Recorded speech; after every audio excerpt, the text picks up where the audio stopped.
بالوں کی سنتیں۔ نمبر 1، نبی کریم صلی اللہ علیہ وسلم کے سر مبارک کے بالوں کی لمبائی کانوں کے درمیان تک، اور دوسری روایت کے مطابق کانوں تک، اور ایک روایت کے مطابق کانوں کی لو تک تھی۔ ان کے قریب تک ہونے کی بھی روایت ہیں۔ نمبر 2، یا تو سارے سر کے بال رکھے یا سارا سر مڑوائے۔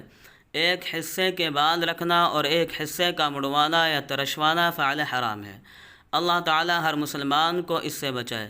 نمبر 3، داڑھی کو بڑھانے اور مونچھوں کو کم کرنے کے متعلق حدیث میں حکم وارد ہے۔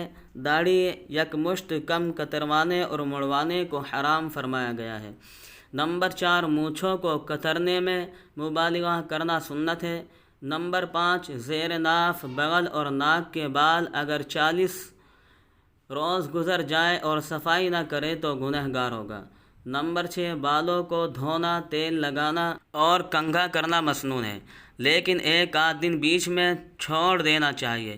نمبر 7، جب تیل ڈالنے کا ارادہ ہو تو بائیں ہاتھ کی ہتھیلی پر تیل لے کر پہلے ابروؤں پر، پھر آنکھوں پر اور پھر سر میں تیل ڈالیں۔ نمبر 8، سر میں تیل ڈالنے کی ابتدا پیشانی کی جانب سے کریں۔ نمبر 9، کنگھا کریں تو پہلے دائیں جانب سے شروع کریں۔ نمبر 10، کنگھا کرتے وقت یا حسب ضرورت جب بھی آئینہ دیکھیں تو یہ دعا پڑھیں: اللہم انت حسنت خلقی فحسن خلقی۔ ترجمہ: اے اللہ، تو نے میری پیدائش اچھی کی، پس میرے اخلاق بھی اچھے بنا دے۔